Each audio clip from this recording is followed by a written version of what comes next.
다양성, 종다양성, 유전적 다양성. 요거보다 뒤에 있는 걸 먼저 하자. 78쪽. 순서가 이쪽부터 이렇게 나가는 게 좋을 것 같아. 선택의 구성. 78쪽.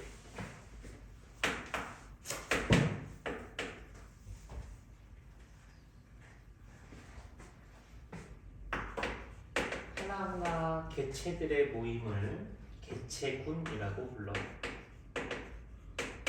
그래서 개체군은 한 종으로 이루어져 있어. 이걸 우리는 집단이라고 합니다. 집단. 개체군들이 모여서 군집이라고 하는 걸 만드는 거야. 그러면 군집은 여러 종으로 이루어져 있는 거고, 군집이 사막, 초원, 밀림, 툰드라 등등등등의 이러한 군집들이 모여서 생태계를 이루는 거야. 그래서 이 개념도 기억을 해주어야 하는 거고.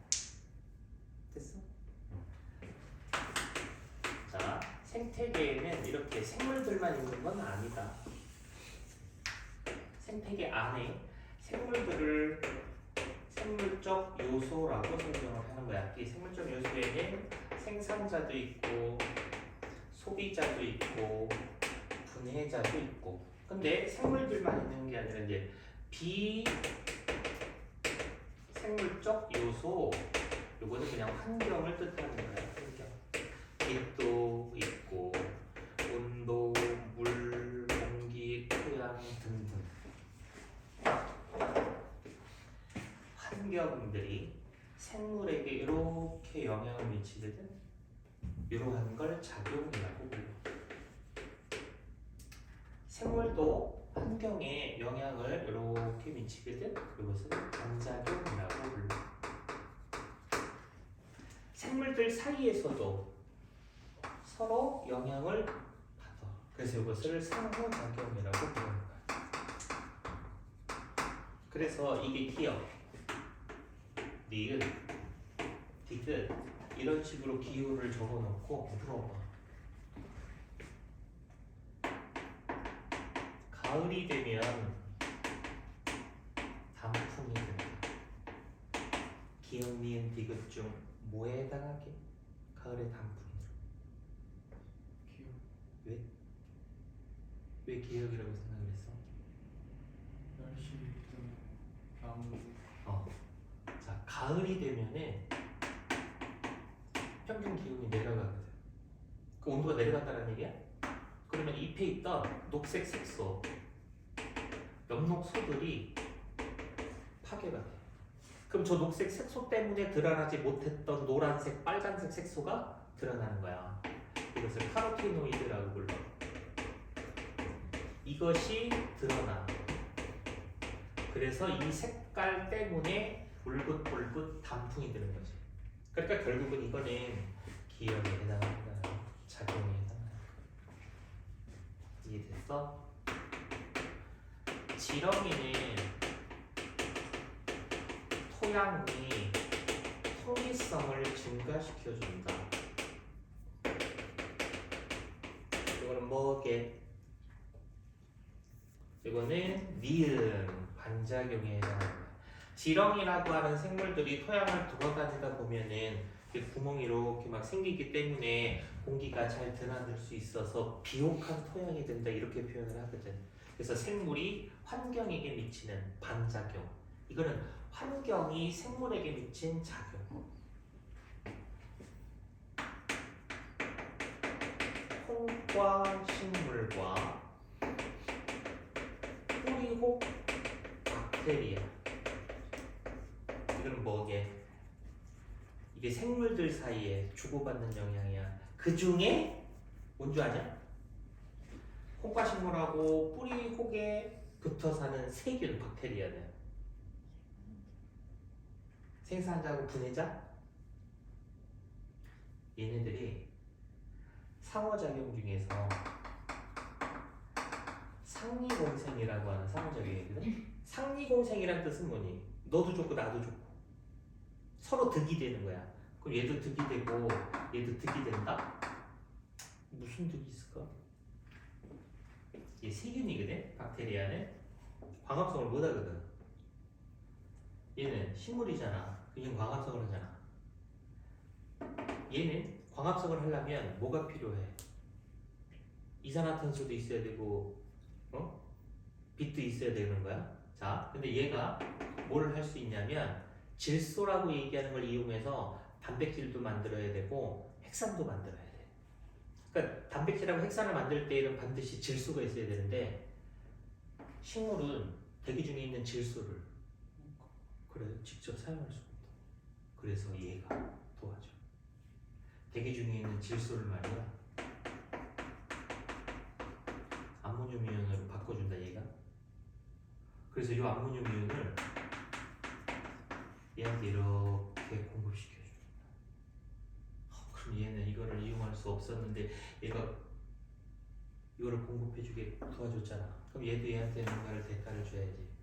아까 이산화탄소 흡수해갖고 만들어진 광합성 산물 포도당을 얘한테 이렇게 주는 거야. 그럼 얘도 도움을 주고 얘도 그에 대한 도움을 주니까 얘도 좋고 얘도 좋고 상리공생 관계를 이루며 살아가는 상호작용이다라는 거야. 됐어?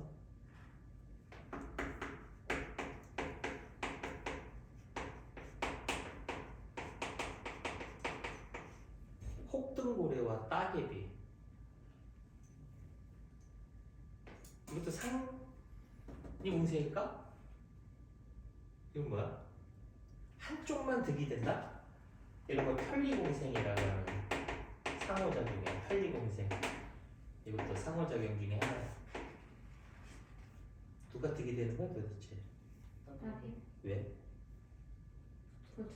사니까. 붙어서 사니까. 얘는 원래 붙어 사는 애인데 돌아다니는 애 등에 붙어 있으니까 서식지가 넓어지겠지. 그러니까 얘는 득이 돼. 얘는 득도 해도 없대.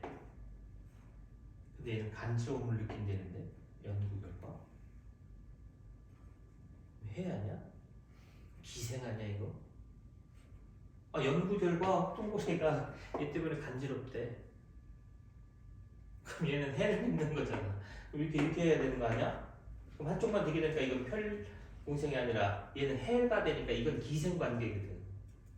근데 득도 해도 없대 얘는. 얘만 득이 되는 거야. 그래서 이렇게 자료를 주고 그게 어떤 해당 사항인지 찾는 거. 이 정도로 충분히 나올 수도 있는 거고. 그래서 맨 밑에 보면 작용, 반작용, 상호작용에 대한 그 그림 있잖아. 이거 잘 봐도. 그러면 빛이, 온도가, 물이 어떻게 영향을 주는지 하나씩 살펴보면 자 먼저 빛부터 해볼까? 빛. 자, 빛은 먼저 빛의 세기와 관련된 것부터 하자. 빛의 세기가 생물에게 과연 어떠한 영향을 미치는지 먼저 식물에게 미치는 영향을 보면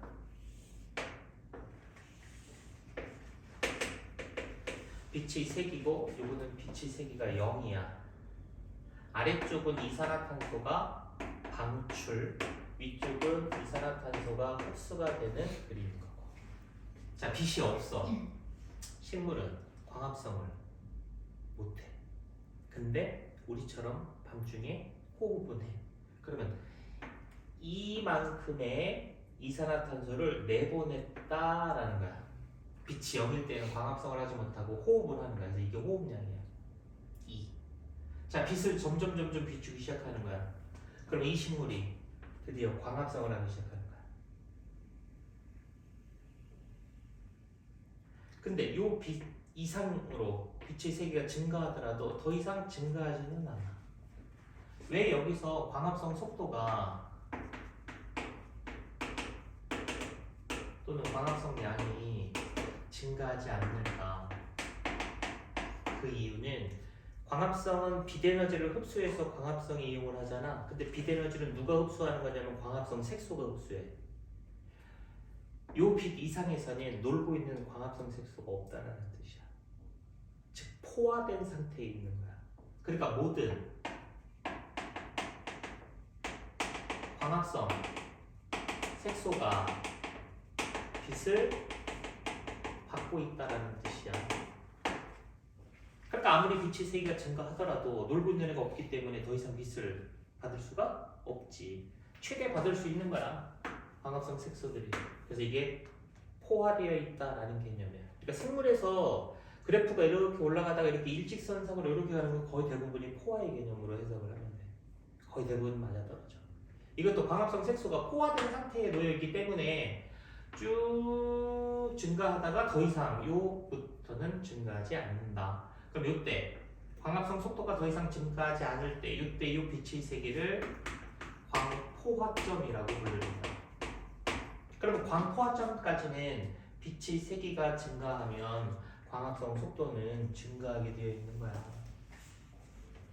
이 이상은 광합성 속도가 증가하지 않게 되는 거고. 빛을 총 3개의 구간으로 나눠볼 거예요. 여기서부터 여기까지 1번, 요 빛의 세기를 2번, 요 이상의 빛의 세기를 3번이라고 하자. 자, 그럼 각각의 빛에서 어떤 일들이 일어나는지를 보면, 자, 1번 빛일 때야. 1번. 요 빛이야. 요 빛. 식물이 광합성을 하게 못하게? 광합성을 하잖아.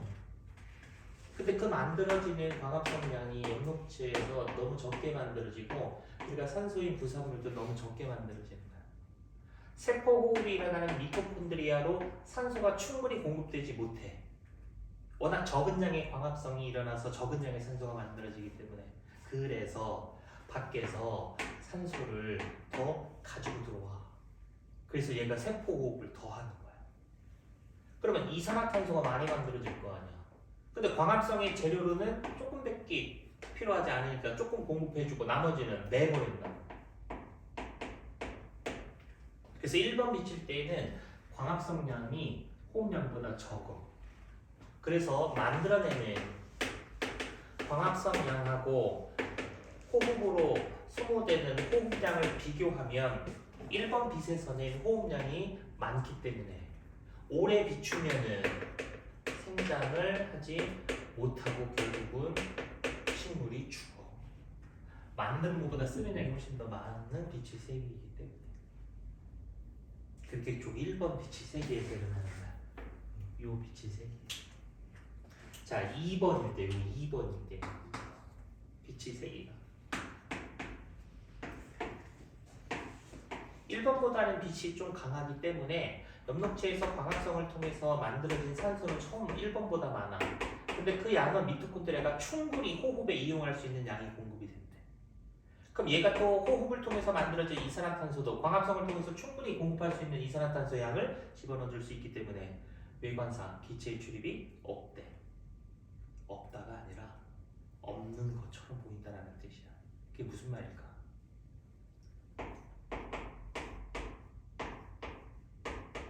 출입하는 산소 양이 같다는 뜻이야.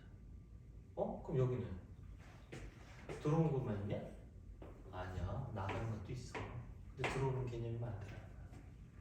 그럼 여기 CO2도 나가는 것만 있어? 아니, 들어오는 것도 있어. 근데 나가는 게 더 많아. 여기는 들어오고 나가고 하는 이산화탄소 양이 같다고. 그래서 외관상 기체의 출입이 없는 것처럼 보인다라는 표현을 써. 근데 기체의 출입은 일어나고 있는 거야. 그래서 기체 출입은 항상 일어나는 거야.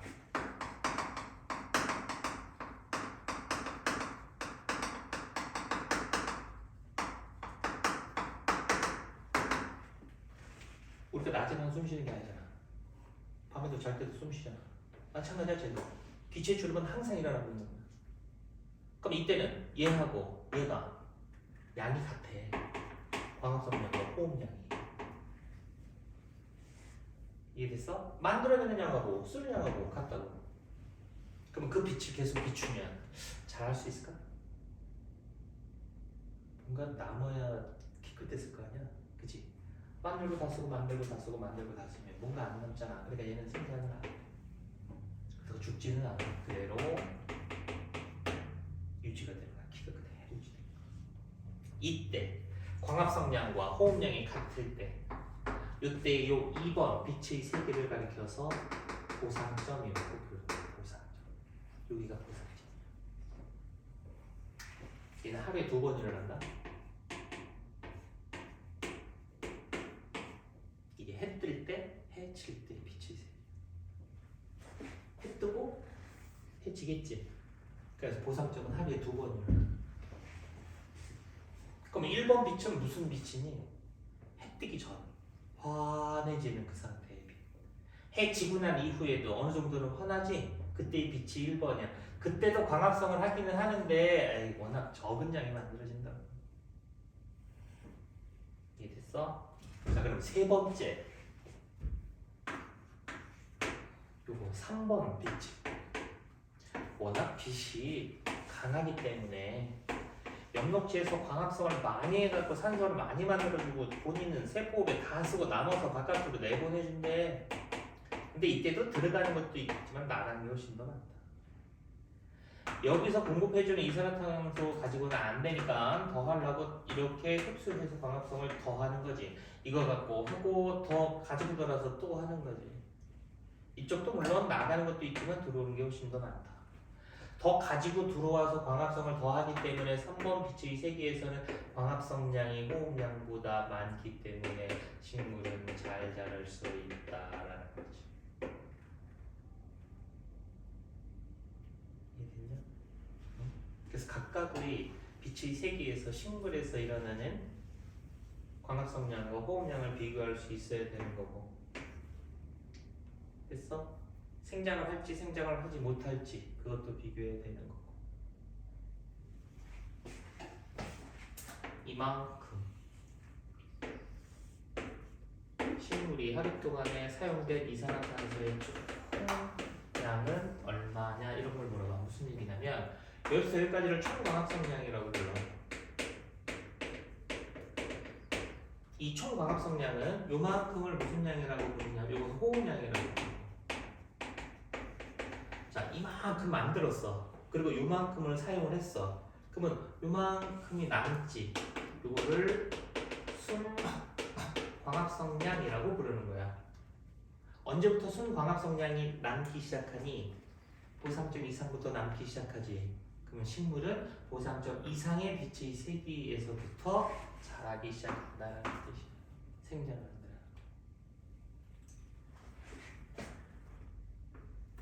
빛의 세가 0일 때 호흡을 해. 그러면 보상점일 때 호흡량은 얼마인 줄 알아? 이게 호흡량이잖아. 자, 광포화점일 때 총 광합성량은 얼마? 이만큼 6. 호흡 얼마큼 했어? 2. 얼마 남어? 4. 됐어? 총 광합성량 얼마? 보상점일 때 2. 호흡량 얼마? 2. 남는 게 없네? 그치? 자, 그럼 요거 A 빛의 세기 총 광합성량 약 얼마? 1.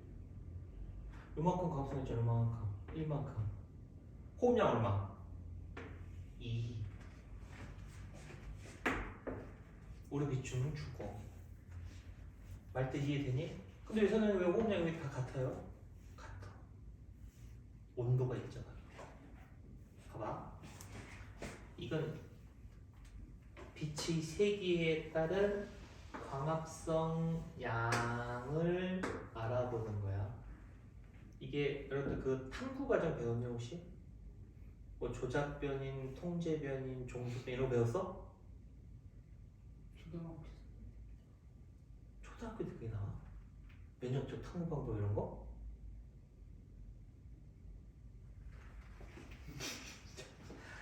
이게 조작 변인이거든. 이건 종속 변인이라고 하는 거야. 얘 때문에 실험 결과가 어떻게 나왔는지 빛의 세기에 따른 광합성 속도를 지금 알아보려고 하는 거야. 광합성 속도에는 온도도 영향을 줄 수 있어. 이산화탄소의 농도도 영향을 줄 수 있어. 이해돼? 근데 그러한 조건들은 이 실험에서는 영향을 주기 위해서는 안 되는 거야. 그걸 통제 변인이라고 하는 거야. 그래서 통제 변인은 온도를 일정하게 유지시켜 주어야 돼. 오로지 빛의 세기에 따른 광합성 속도의 그래프를 설명하기 때문에 이거는 영향을 주기 위해서는 안 된다는 얘기거든. 온도가 일정하잖아. 그러면 호흡량이 일정해. 온도가 일정해서 호흡량이 일정한 거야. 자, 그런데 말이야. 봐봐라. 원래 호흡량은 온도 상대값인데 이렇게 변하는 게 총광합성량이야.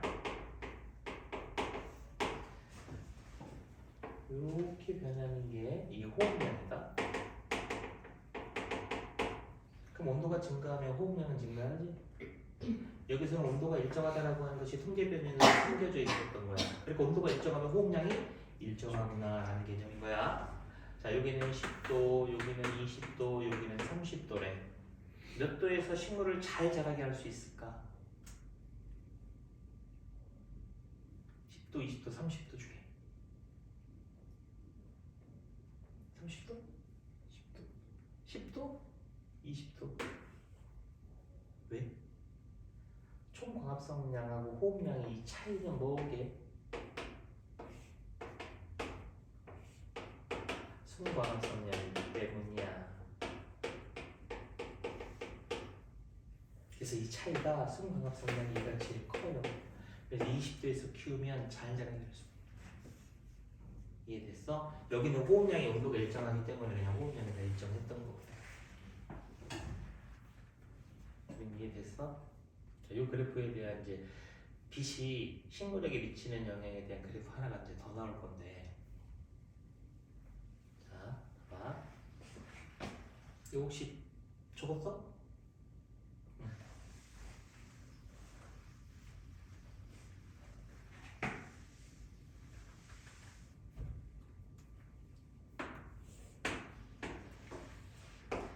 빛이 세기에 따라서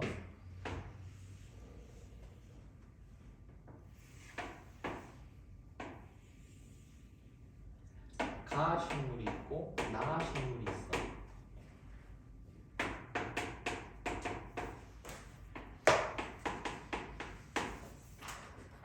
A 빛을 비춘대. 얘 어떻게 될 것 같니? A 빛을 오래 비추면 A 식물의 보상점보다 아래에 비치네. 그럼 얘 입장에서는 저거 1번 빛이야. 얘 오래 비추면 죽어요. 광합성량보다 호흡량이 많기 때문에. 근데 나식물은 얘 보상점 이상의 빛이 여기 3번 빛이야. 3번. 그럼 이때는 얘는 오래 비춰도 잘 살아. 광합성량이 호흡량보다 많아서 그런 거야. 그럼 자, 이 둘을 비교하자. 누가 빛의 세기가 약한 빛에서도 잘 살 수 있어? 나. 그지? 그래서 이 약한 빛에서 잘 살 수 있는 나와 같은 식물을 음지식물이라고 부르는 거고, 가처럼 얘보다 강한 빛에서 잘 자라는 식물을 양지식물이라고 부르는 거야. 그래서 이렇게 양지식물과 음지식물이 빛의 세기에 따른 적응이 차이가 있다. 양지식물은 잎을 보면 양엽 이런 것들이 발달을 하고, 음지식물은 음엽 이런 것들이 발달을 한대. 그러니까 발달하는 잎의 형태가 다른데, 양엽은 잎이 이렇게 폭이 좁아. 잎의 두께는 두꺼워. 근데 음엽은 폭이 넓어. 그리고 잎의 두께는 얇아. 그래서 음지식물은 음엽이 발달하고 양지식물은 양엽이 발달해서 무엇에 의한 영향인 거야? 빛의 세기에 대한 영향인 거야. 이렇게 차이가 있다. 이해됐어? 그래서 그래프가 거기에는 지금 빠져 있지만 여러분들이 문제를 풀 때 말이야 양엽, 음엽이라고 하는 거기 그림만 요거에 대한 것만 있잖아. 저기 뭐야 79쪽에 있는 거 빛의 세기에 따른 식물 양엽, 음엽. 거기 강한 빛을 받을 때 양엽 울타리 조직이 이렇게 한 층, 두 층 정도로 발달되어 있다. 잎의 두께가 두꺼워 울타리 조직. 근데 이게 한 층 얇다. 이건 울타리 조직이 한 층으로, 얘는 울타리 조직이 두 층으로 발달되기 때문에 별로 두꺼운 거. 이런 식으로. 그래서 양엽과 음엽의 발달은 빛의 세기가 식물에게 미친 작용에 대한 해석인 거야. 이해됐어? 좀 더 해볼까? 이제 안 끝났는데.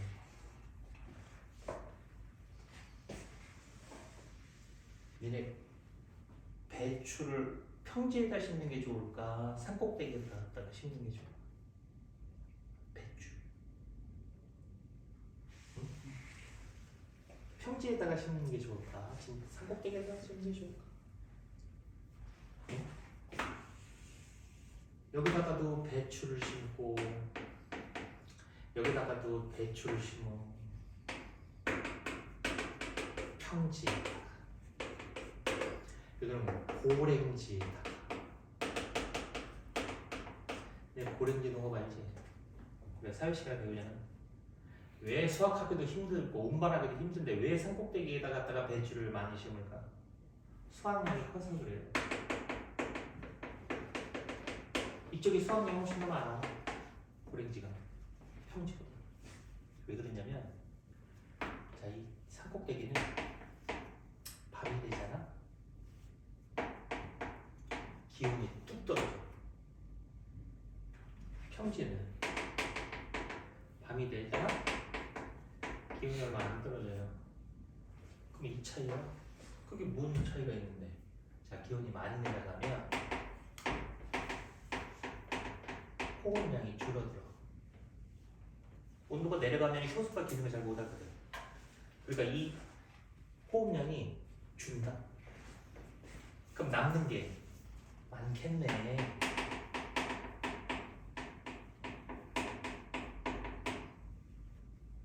그지? 그러니까 이쪽은 10개를 만들었어.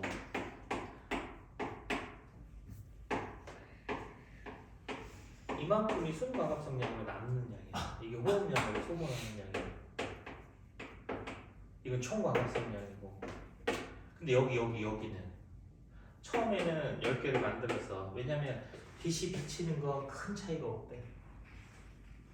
근데 이쪽은 밤에 온도가 별로 안 떨어졌으니까 호흡을 많이 했어요.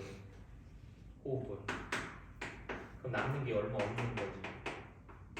이쪽은 순과합성량이 고랭지는 8인데 이쪽은 6이 남잖아. 그러니까 훨씬 더 이쪽이 수확량이 커. 그래서 고랭지에다가 배추, 무 뭐 이런 거 갖다가 심는 거야. 이게 됐어? 그게 이 호흡량에 영향을 준다는 거예요.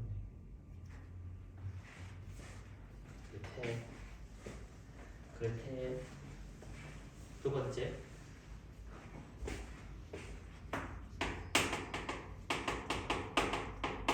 빛의 파장. 이 수심. 바다야. 적색, 청색. 누가 파장이 짧으니 파장, 빛의 파장. 얘가 파장은 길고 얘가 짧아. 에너지는 누가 많이 갖고 있을까? 파장이 긴 애가 많을까? 짧은 애가 많을까? 짧은 애가 에너지가 많아. 그러면 파장이 짧고 에너지가 많은 이 청색 광이 수심 깊이 들어간다. 적색 광은 얼마? 못 들어간다. 수면 얼마 안 가서 파래. 얘네들은 깊이 못 살아. 파래. 근데 근데 조금 깊이 사는 애들이 있어. 미역, 다시마. 얘네들은 얘보다 조금 더 수심 깊이 들어가서 살 수 있고. 자, 더 깊이 들어가서 살 수 있는 애가 있어. 김, 우뭇가사리. 얘네들은 수심이 이렇게 깊은 데까지 들어가서 살 수 있대. 왜 그럴까? 얘네들이 해조류라고 그러거든. 이런 해조류들이 들어오는 파장을 이용해서 광합성을 하면서 살아가는 생물들이거든. 그럼 여기 있는 김은 이 청색광을 잘 받아들이려면은 빨간색 색소를 가지고 있으면 청색광을 잘 흡수할 수 있대. 그래서 김과 우뭇가사리는 붉은색 색소를 갖고 있어. 홍조소. 그래서 얘네들을 홍조류라고 부르는 거야. 얘네들은 갈색 색소를 갖고 있어. 갈조소를. 그래서 얘네들을 갈조류라고 부르는 거고. 얘들은 녹색 색소가 많이 들어있어서 얘네들을 녹조류라고 부르는 거야. 그러니까 녹조류는 수심이 얕은, 갈조류는 녹조류보다 조금 더 깊이, 홍조류들은 더 깊은 데까지 이렇게 분포할 수 있는 차이가 나는 건 무엇과 관련이 있는 거다? 파장과 관련이 있는 거다라는 거야. 원래 김이 약간 붉은 빛이 돌아. 근데 그걸 이렇게 구우면 이 색소가 깨지기 때문에 녹색 색소가 드러나는 거야. 얘 엽록소 A 다 갖고 있어요. 엽록소 A는 다 갖고 있어요. 얘는 엽록소 B, 얘는 엽록소 C, 얘는 엽록소 D. 이게 녹색 색소거든. 엽록소 A가 주색소가. 그러면 식물은요? 식물은 엽록소 A, B, 그 카로티노이드라고 하는 거 있었잖아. 그런 색소 다 갖고 있는 거야. 얘도 카로티노이드가 있기는 있어. 카로티노이드. 얘는 갈색 색소, 얘는 홍색 색소 이렇게 갖고. 누가 육상으로 진출했을 것 같니? 녹조류, 갈조류, 홍조류 중에. 그래, 녹조류가 진출했을 가능성이 굉장히 높다라고 판단하는 이유는 얘네들이 갖고 있는 색소 A, B 카로티노이드는 식물이 갖고 있는 색소랑 동일하기 때문에. 그래서 쟤들이 올라왔을 가능성이 높다라는 얘기. 미역하고 다시마는 원래 갈색이야. 그러다가 이걸 물에다가 넣고 살짝 데치면 마찬가지로 갈색 색소가 파괴가 돼갖고 녹색 색소가 드러나니까 녹색으로 보이는 거지. 이해됐어?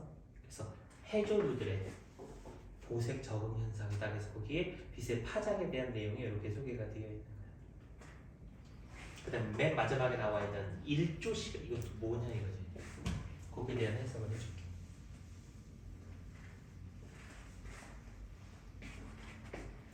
일조 시간? 일조량은 지면에 도달하는 빛의 양이 일조량이지. 그럼 일조 시간은 빛이 비치는 시간이 일조 시간이라고 하는 거야.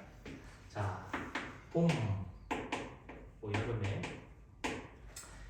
개나리가 봄에 피지. 가을에는 어떤 식물이 꽃을 피우니? 코스모스. 그냥 알아? 코스모스? 모르는 애도 있어갖고. 개나리 코스모스 다 알지? 자, 이렇게 봄, 여름에 피는 개나리와 같은 이러한 식물들을 장일식물이라고 불러. 낮이 길이가 길 때 꽃이 핀다라는. 자, 그러면 가을에 꽃피는 코스모스, 국화 이런 애들을 단일식물이라고 부르는 거야. 낮이 길이가 짧을 때 꽃피는 애들이다. 과연 꽃피는 개화에 빛이 비치는 게 영향을 줄까 아닐까, 그것을 알아보는 실험을 해요. 그래서 빛이 비치는 시간과 빛이 비치지 않는 시간을 달리해 가면서 실험을 해보는 거야. 개화를 하는지 안 하는지를.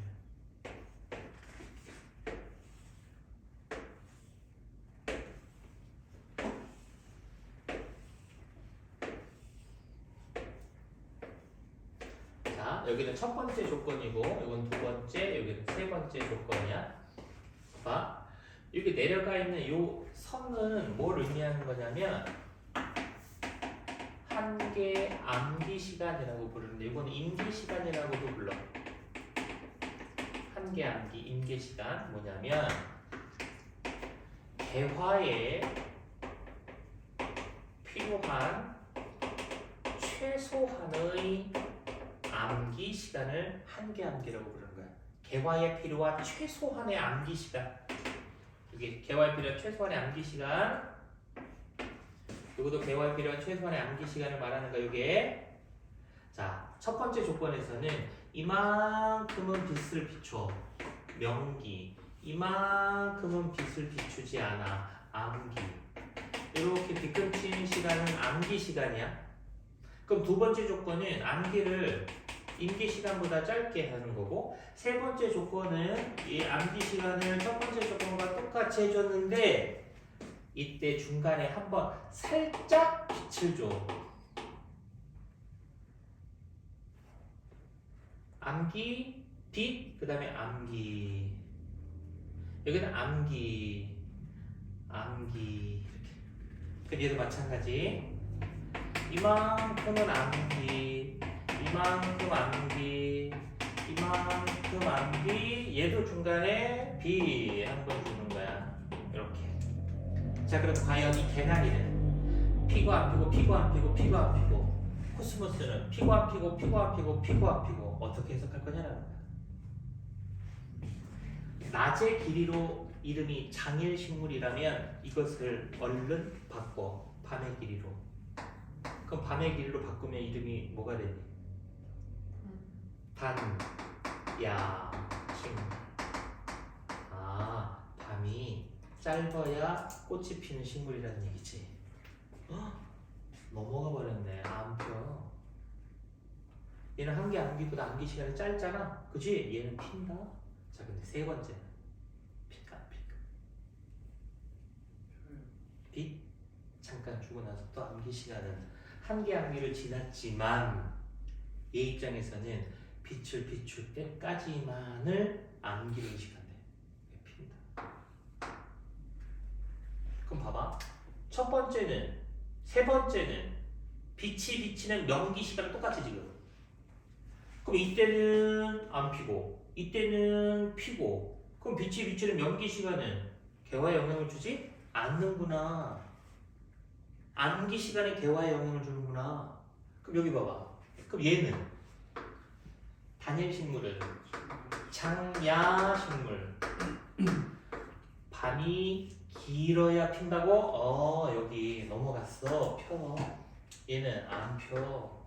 얘는 전체는 넘어갔지만 중간에 빛을 한번 비춰줬기 때문에 요만큼만 암기로 인식이 된다는 거지.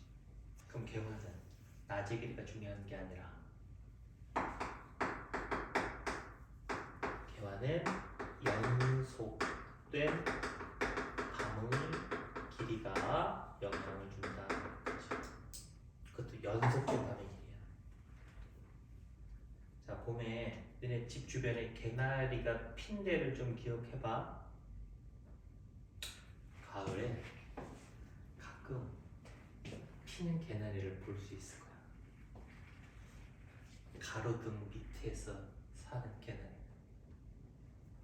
봄하고 가을이랑 온도가 되게 비슷할 때 가로등을 밤에 환하게 켜놓으면 그 밑에 있는 개나리는 밤이 짧아졌구나 라고 인식이 돼갖고 가을인데 꽃을 피워. 가끔 가을에 펴. 여기 봤고 여기 노량진 쪽에 가는 게 있더라. 노량진 쪽에 그 임용 시험이라고 들어봐서 임용모사? 그게 12월 달에 있거든? 그럼 그 전까지만 학원을 다니면서 열심히 공부해. 선생님도 막 가을에 막 노량진 학원 가고 막 공부해 막 하고 그랬거든? 근데 밤에 이제 오는데 개나리가 쫙 폈더라고. 가을인데도. 그러니까 얘를 나는 가을에 꼭 보고 싶어. 그럼 개나리가 있는 데다가 환하게 이렇게 빛을 계속 비춰주면 꽃 핀다. 나는 코스모스를 봄에 보고 싶은데 암기 시간을 길게 해주면 돼. 어둠 시간을. 짧게 해줘야 돼. 단량. 이해됐어? 봄하고 가을하고 이렇게 꽃이 피는 식물이 자연스러운 일인데 이게 요즘 환경이 자꾸 변하니까 그래서 가끔 그런 상상을 벗어나는 일들이 일어나는 거지. 몰랐었던 시절은 개나리는 무조건 어떻게 펴야 돼? 개나리는 봄에 펴야 되잖아. 봄에. 근데 가을에 폈으면 그거를 정상적인 날씨라고 생각을 할 수 있겠냐 이거지.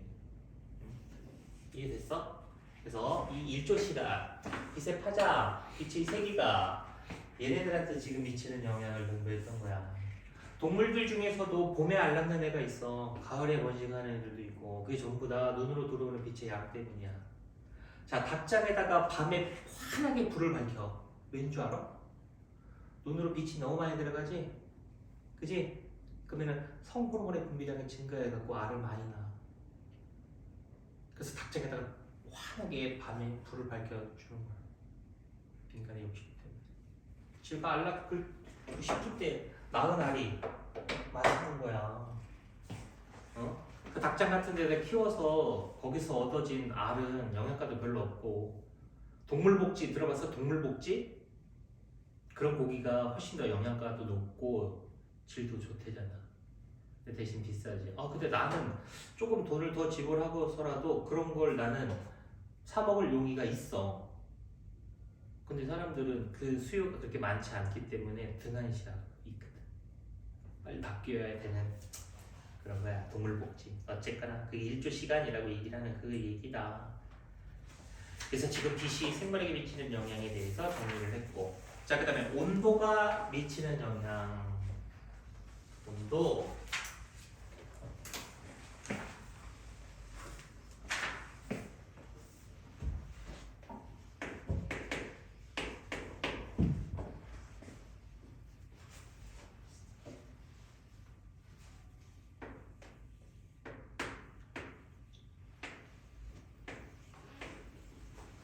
누구게?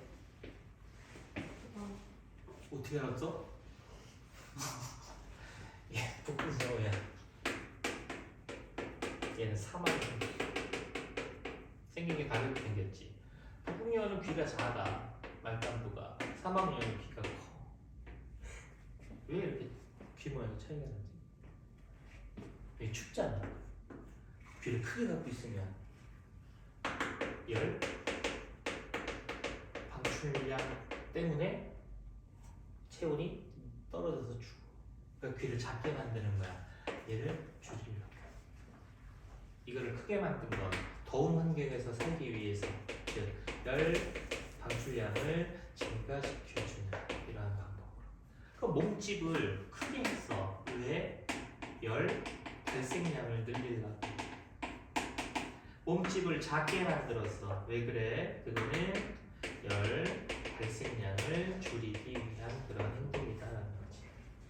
그래서 각자의 주어진 환경에서 살아남을 때 이렇게 자기 자신의 모양이라든가 형태, 생활 습성 이런 거 바꾸는 거 이런 거 적응이라고 하는 거예요. 그래서 온도에 대한 여우들의 적응 현상. 온도 때문에. 호랑나비 알지? 호랑나비 중에는 봄에 이렇게 깨어나는 애들도 있어. 봄에.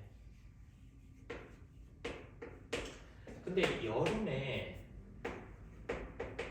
깨어나는 애도 있다?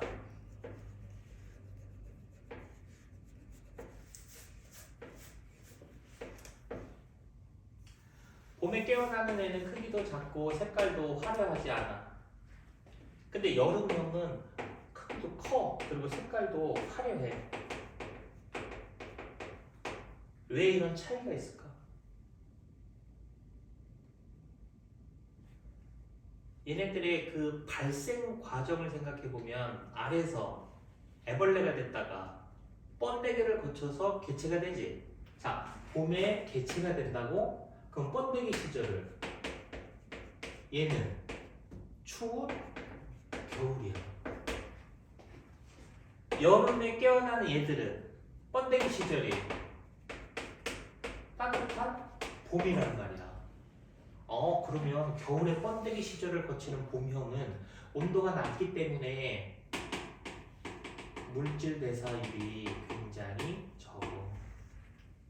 근데 따뜻한 봄에는 온도가 증가하기 때문에 효소가 활발하게 작용하기 때문에 물질 대사가 잘 돼요. 그래서 크기도 크게 만들어지고 색깔도 굉장히 막 화려하게 만들어지는 이러한 여름형과 작고 색깔도 화려하지 못하는 봄형, 이러한 차이가 나는 건 무엇과 관련이 있다? 온도와 관련이 있다는 얘기예요. 이런 걸 계절형이라고 그러는 거야. 계절. 그래서 계절에 따라서 크기가 모양이 차이가 나는 건 온도와 관련이 있는 거야 라는 얘기. 됐니? 자, 그 다음에 이제 또 식물이라고 얘기하는 것 중에 또 하나 이제 얘기해 주면은 그들의 상록수라고 하는 거야. 아직 아니다. 아까 낙엽부터 하자. 기온이 내려가면은 단풍이 들고 낙엽이 떨어진대. 이게 온도와 관련이 있는 거야. 근데 낙엽이 지는 애들은 낙엽수라고 부르는데 낙엽이 안 지는 애들도 있어. 얘네들은 뭐라고 부르냐면 상록수라고 그래. 얘네들은 낙엽이 안 지는 애들이야. 그럼 겨울철에도 잎을 갖고 있는 애들이야. 얘네는 왜 겨울철에 잎을 다 떨어뜨렸어?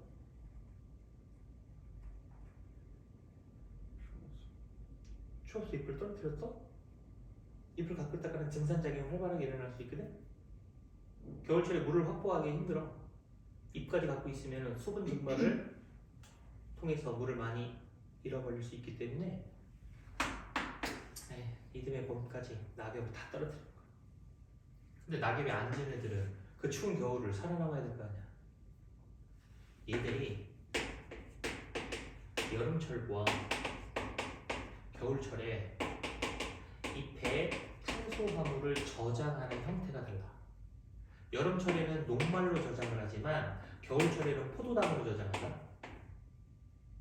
얘 왜 겨울철에 포도당으로 저장하지? 포도당은 녹말과 달리 얘는 불용성. 우리 안 녹아. 근데 얘는 물에 녹아야. 그래. 그러면 포도당을 잎에 많이 갖고 있으면은 이 삼투압이 어떻게 되는 거야? 높아지겠네. 그러면 어느 점이 어떻게 될까? 낮아진다. 소금물하고 맹물하고 똑같이 얼리면 맹물이 빨리 얼어. 소금물이 늦게 얼지. 그것은 농도가 진하면은 어느 점 내려가게 됩니다.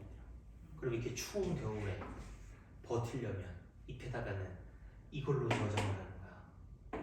포도당. 그래야 잘 얼지 않겠지. 낙엽이 지내야 되면 낙엽 다 떨어뜨려 버리는 거야. 그래서 이것도 식물이 온도에 대한 적응 현상이라고 설명할 수 있는 거야. 보리는 언제 심는 줄 알아? 보리? 쌀은 벼 있잖아. 벼. 그거는 봄에 심어서 가을에 수확을 하잖아. 근데 얘는 늦가을이라든가 초겨울에 심어. 그래서 겨울을 지나. 그래서 이듬해 봄에 싹을 틔워서 개화를 해서 열매를 얻을 수가 있는 거야. 이 봄에 수확을 해. 얘는 이때. 가을에 심어서 겨울을 지나야 되거든. 그래야 얘는 발아에서 싹이 나서 열매 맺어서 우리가 수확을 할 수가 있거든. 그럼 가을에 수확한 쌀이 다 떨어졌지. 봄에 보리가 수확되기 전까지 배고픈 시절을 뭐라고 불렀니? 보릿고개라고 했던 거야. 나도 그 세대는 아니야. 나도 그 세대는 아니고. 그러면 보리를 빨리 수확하고 싶으면 어떻게 하면 되냐면 저온 처리를 한 다음에 바로 땅에다 심으면 돼. 굳이 이때 심어갖고 겨울을 꼭 지나서 봄에 수확을 하는 게 아니라 땅에 심을 때 저온 처리를 한 다음에 땅에 심지. 그럼 얘는 겨울을 지난 줄 알고 싹을 틔운다고. 빨리 수확할 수가 있는 거야. 그런 걸 춘화 처리라고 하는 그런 용법도 있대. 그래서 이러한 것들은 식물이 온도에 대한 적응 현상들이다라는 그런 뜻이야. 그래서 거기 이렇게 온도가 동물에게 미치는 영향, 그다음에 온도가 식물에게 미치는 영향 이렇게 해석을 했다. 물. 아니 뭐 물은 뭐 수분 증발을 방지하기 위해서 공기 중에 사는 곤충, 그다음에 파충류 이런 애들은 뭐 키틴질의 외골격이라든가 비늘 이런 걸 갖고 있잖아. 그치? 그리고 조류, 즉 새들하고 파충류는 알을 공기 중에 낳잖아. 그러니까 알껍질이 있는 거야. 근데 개구리는 알껍질을 갖고 있지 않지. 물속에 낳는 어류들도 마찬가지야. 그래서 물속에서 산란을 하는 동물들은 알껍질이 없지만 공기 중에 있다가 산란을 하는 애들은 알껍질을 갖고 있다는 거지. 우리는 알에서 태어났을까?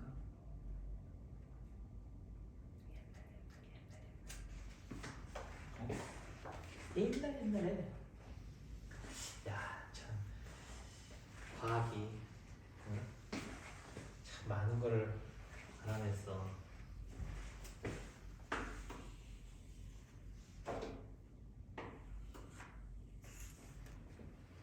뭘 그린 거게? 달걀. 그치 그 생각했지?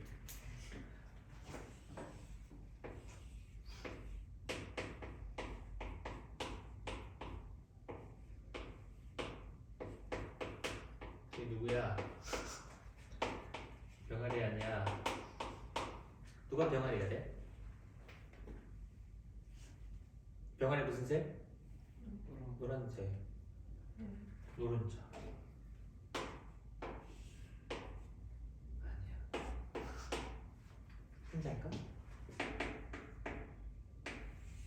아니야.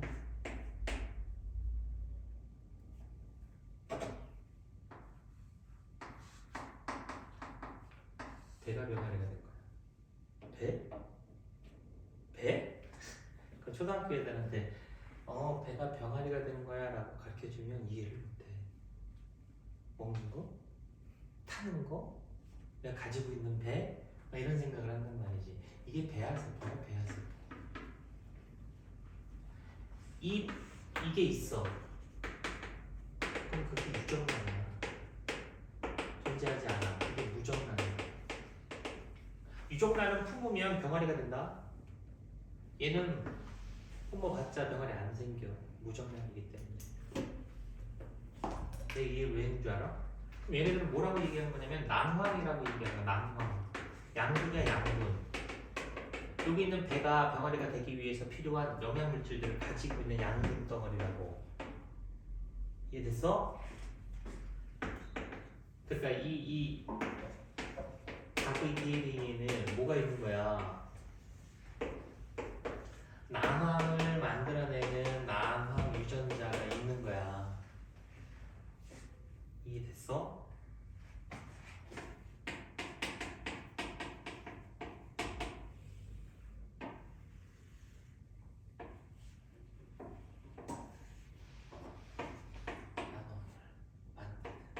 유전자가 있대. 헉! 뭐야? 우리는 나눔을 만들 필요가 없거든. 왠줄 알아?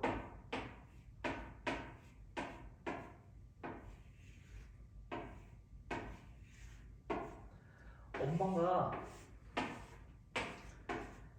탯줄을 통해서 애기한테 주거든. 얘는 이 상태로 온전하게 병아리로 태어나 이 안에서. 그럼 양분이 있어야 되잖아. 우리는 엄마가 줘 양분 이런 거. 근데 난황을 만들어내는 유전자가 인간의 유전자가 발견이 됐어. 인간에도 이런 게 있다고. 아래서 태어났나 봐. 그래서 시적이 있었나 봐 옛날에. 근데 지금은 이거는 작동을 하지 않게 막은 거란 얘기거든. 응? 그게 동명성황. 박혁거세가 동명성황이냐? 알아서 태어났다며? 이 뻥이 아니라니까. 이 다 근거가 있는 거야. 나도 이 기사 보고 되게 놀랐어. 나나멀도 만들어내는 그런 유전자를 우리가 갖고 있다는 얘기겠지. 자, 수분 손실을 최소화하기 위해서 사막에 사는 낙타는 땀을 잘 흘리지 않고 몸에서 빠져나간 수분을 죽인다. 그렇다는 얘기지. 그리고 진한 오줌으로 이렇게 내보내면서 살아가게 된다. 그 다음에 식물 같은 경우는 뭐 뿌리, 줄기, 잎이 이런 것들이 육상에 적응하게 이렇게 발달을 한 거야. 근데 물 위에 있다든가 뭐 물 속에 사는 애들 같은 경우는 뿌리, 줄기, 잎 이런 것들이 많이 발달돼 있지 않아, 사실은. 그리고 통기 조직이라고 하는 공기가 드나들 수 있는 그런 조직들을 갖고 있어. 그래서 잘 떠, 가벼워. 그게 통기 조직. 근데 건조한 데 사는, 사막에 사는 선인장은 잎을 가시로 다 바꿨지. 수분 증발을 막기 위해서. 그리고 저수 조직이라고 하는 것을 몸속에다가 갖고 있는 거야. 물을 저장할 수 있는 조직을. 그래서 생물들이 이렇게 주어진 환경에서 살아남기 위해서 몸의 형태라든가 생활 습성 이런 것들을 바꾸는 거, 이걸 적응이라고 하는 거고, 그 결과 이렇게 다양한 지역의 다양한 생물들이 살게 된 것이다라는 거지. 자, 토양과 생물 뭐 읽어보면 돼. 지렁이 뭐 이런 내용이 나와 있는 거고. 그리고 토양에 살고 있는 여러 가지 그 분해자들 때문에 우리가 죽으면 우리 몸을 구성하고 있는 탄소, 수소, 산소 이런 것들을 다시 자연으로 되돌려주면 또 다른 생명체가 그것을 다시 유기물로 전환시키고 그것을 자기 자신의 몸을 구성하는 것으로 재사용될 수 있는 물질 순환에 굉장히 중요한 역할을 하는 게 토양 세균들도 있다라는 거. 분해자들이지 대부분. 공기와 생물. 산소가 부족하면 세포에게 공급되는 산소도 적게 갖다 줘야 되지. 야, 폐에서 받아들인 산소 양이 적은데 세포한테는 많이 갖다 주겠어? 많이 갖다 줘야 살아. 아니, 적게 받았다고, 폐에서 적게 받았다고 세포한테 적게 공급되면 안 돼. 적은 양이 들어왔지만 많은 양의 산소를 운반시켜주기 위해서 적혈구 숫자를 증가시킨 거야. 고산지대 사는 사람들. 우리는 혈액 1세제곱밀리미터 안에 적혈구 숫자가 450에서 500만 개 정도가 존재하고 있거든, 적혈구가. 근데 고지대 사람들은 한 700만 개 정도를 갖고 있어. 이만큼 안에 1세제곱밀리미터 안에 엄청나게 많은 숫자를 갖고 있는 거야. 그것은 산소 분할이 낮아지면은 폐로 들어오는 공기량이 줄어들거든. 그럼 폐에서 적게 받았으니까 세포한테 적게 갖다 주면 안 된다는 거야. 그래서 운반하는 애들을 엄청나게 늘리는 적응 현상으로 이러한 일들이 일어나게 되는 거야. 그래서 공기와 생물, 그러면 고지대 사는 사람들이 헤모글로빈의 숫자가 평지에 사는 우리들보다 훨씬 더 많이 가지고 있는 적응 현상이다라는 거지. 그렇대.